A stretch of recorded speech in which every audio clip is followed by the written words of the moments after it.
आज मैं आपको मोमेंट ऑफ इनर्शिया बताऊंगा, डिस्क का ही मोमेंट ऑफ इनर्शिया बताऊंगा, लेकिन इस तरीके का डिस्क।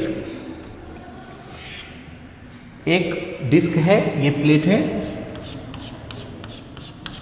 ठीक है, एक इस तरीके का डिस्क है और इसके अंदर से एक और डिस्क को काट के निकाल दिया गया R1 रेडियस का, और जो बड़ा वाला डिस्क है उसका रेडियस कितना है R2। आपका जो मास है वो यहाँ पे है, इस डिस्क का मास मैं क्या मान लेता हूँ, m मान लेता हूँ।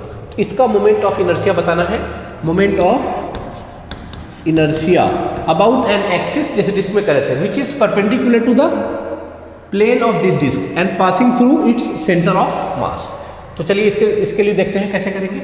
अब आपको क्या करना है, सबसे पहला काम क्या करना है कि एक एलिमेंट सिलेक्ट करना है। कैसा एलिमेंट सिलेक्ट करेंगे हम यहाँ पे, इस डिस्क को बनाने के लिए इस तरीके का हमने क्या कर लिया, एक एलिमेंट सेलेक्ट कर लिया। अब बताओ आप, इस ऐसे बहुत सारे एलिमेंट्स जो यहाँ से स्टार्ट होंगे और स्टार्ट होते होते यहाँ तक चले जाएंगे, तो ये क्या मिल जाएगा, जो रिक्वायर्ड डिस्क का फिगर है वो आपको मिल जाएगा। तो मैं ये एक एलिमेंट सिलेक्ट कर लिया dm मास का, रिंग के फॉर्म में। ये जो एलिमेंट है क्या है, रिंग है। तो बेसिकली क्या आएगा यहाँ पे, जो आपका जो डिस्क है, डिस्क क्या कैसे मिलेगा, इनफाइनाइट नंबर ऑफ रिंग्स को बना दो, कलेक्ट कर दो। एक रिंग यहाँ रख दिया, फिर एक इससे बड़ा रिंग, फिर एक इससे बड़ा रिंग, इससे बड़े रिंग, इससे बड़े ring, infinite number of rings रख देंगे तो क्या मिल जाएगा आपको, ये रिक्वायर्ड डिस्क मिल जाएगा। तो मैंने जो सेलेक्ट किया है एलिमेंटल मास, वो रिंग है जिसका मास dm है। अच्छा, इसका जो ये जो थिकनेस है इसको मैं मान लेता हूँ dr मान लेता हूँ, और एक्सिस ऑफ रोटेशन से या सेंटर ऑफ मास से भी पास कर रहा है, एक्सिस ऑफ रोटेशन से इसके डिस्टेंस को r मान लेता हूँ, और ये वाला जो है थिकनेस इसको dr मान लिया। तो बताइए इस एलिमेंट का मोमेंट ऑफ इनर्शिया क्या आएगा। तो आप लिखोगे छोटा सा एलिमेंट का छोटा सा मास, छोटा सा मास है तो उसका छोटा सा मोमेंट ऑफ इनर्शिया आएगा, इक्वल्स टू dm, और उस एक्सिस से कितनी दूरी पे है, तो r डिस्टेंस पे है।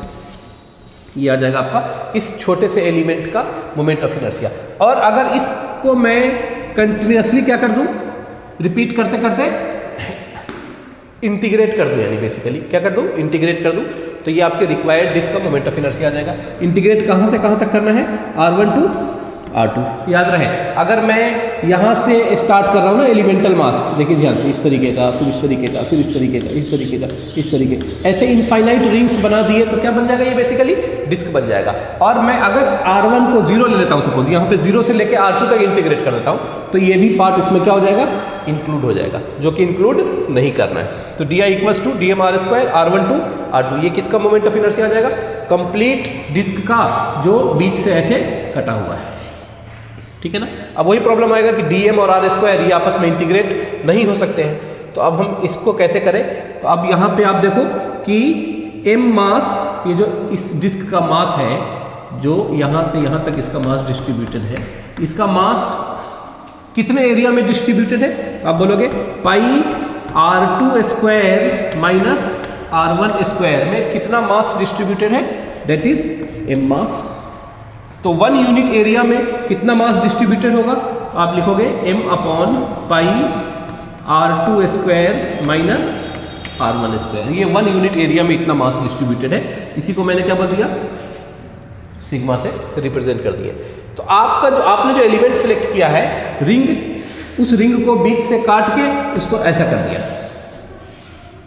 इसका लेंथ कितना हो जाएगा, 2 पाई r, और ये जो थिकनेस आपने ऑलरेडी कितना माना था, dr।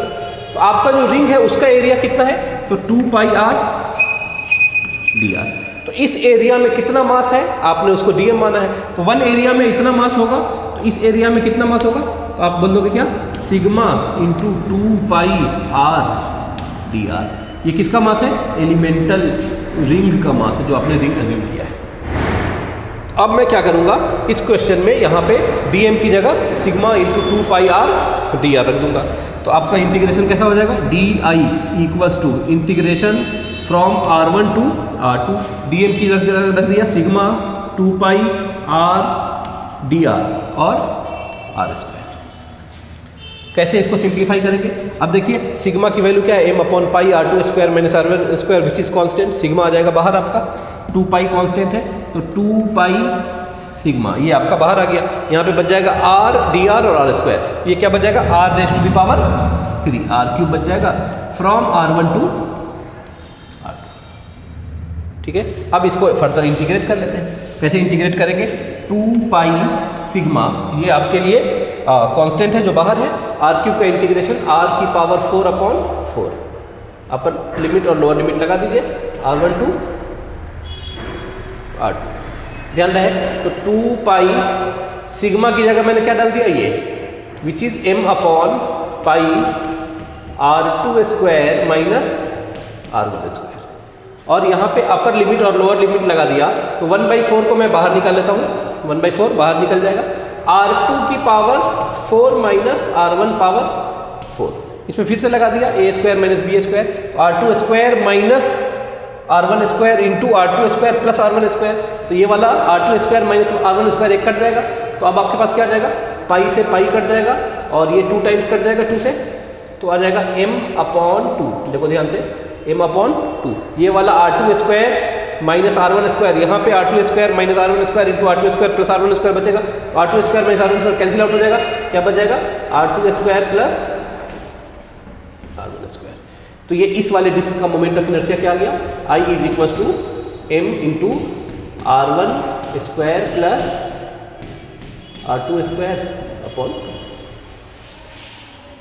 ठीक है, जब ये हो जाएगा इसको कर पाएंगे तो फिर उसके बाद हम सॉलिड या होलो सिलेंडर के लिए भी कर सकते हैं। कैसे करेंगे होलो सिलेंडर के लिए, इसको मैं रब कर रहा हूं, अब देखते हैं होलो सिलेंडर के लिए करके देखते हैं। ठीक है, होलो सिलेंडर, लास्ट टाइम मैंने आपको solid cylinder, completely solid cylinder, completely hollow cylinder, इसके लिए करके बताया था, कंप्लीटली होलो सिलेंडर का करके बताया था और कंप्लीटली सॉलिड सिलेंडर का भी करके बताया था। आज मैं बता रहा हूं आपको सिलेंडर जो है होलो है, खोखला है बीच से, यानी बीच से कुछ कटा हुआ इस तरीके का है, इस तरीके का मास डिस्ट्रीब्यूटेड इस तरीके पे, बीच में खाली है। तो अब देखो ध्यान से, इसमें भी वही करेंगे, एक एलिमेंटल मास सिलेक्ट करेंगे, एक एलिमेंटल मास सिलेक्ट करेंगे, तो वो एलिमेंटल मास कैसा दिखेगा, एक डिस्क की तरह जिसका मोमेंट ऑफ इनर्शिया अभी हमने निकाला है। ठीक है, तो इस एलिमेंटल मास का मोमेंट ऑफ इनर्शिया क्या आएगा, अभी अभी आपने देखा dm इंटू में R1 square plus R2 square upon 2। अब मैं इस एलिमेंटल मास के एरिया को, सॉरी इस एलिमेंटल मास के मोमेंट ऑफ इनर्शिया को इंटीग्रेट कर दे रहा हूँ, तो ये सबके लिए आ जाएगा, पूरे के पूरे सिलेंडर के लिए आ जाएगा। तो अब लेफ्ट साइड में आ जाएगा I, देखो R1 square plus R2 square, ये तो कांस्टेंट है हर एक एलिमेंटल मास के लिए। जैसे सपोज मैं यहाँ पे सिलेक्ट कर रहा हूँ, इसका भी R1 R2 दोनों सेम होगा, इस तरीके से एलिमेंटल मास सिलेक्ट किया, जितने भी एलिमेंटल एक एक पीस सिलेक्ट कर रहा हूँ R1 R2 दोनों के लिए कांस्टेंट है, वो बाहर आ जाएगा, क्या हो जाएगा R1 square plus R2 square by 2 और dm का इंटीग्रेशन m, तो ये आपका आंसर आ जाएगा। आप अगर इसको ध्यान से देखो तो ये वही वैल्यू है जो इसके लिए है।